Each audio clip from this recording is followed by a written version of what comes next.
Saya nyatakan bahwa Rakontek Farmalkes 2023 dengan tema Sinergi Pusat dan Daerah dalam mewujudkan transformasi kesehatan di sektor kefarmasian dan alat kesehatan, saya buka.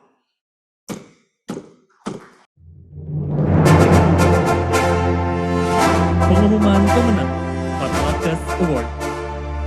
Penghargaan ini sebagai bentuk apresiasi kepada Satker di provinsi dan kabupaten kota yang telah berkontribusi dengan baik dan maksimal dalam mendukung pelaksanaan program kerja kefarmasian dan alat kesehatan.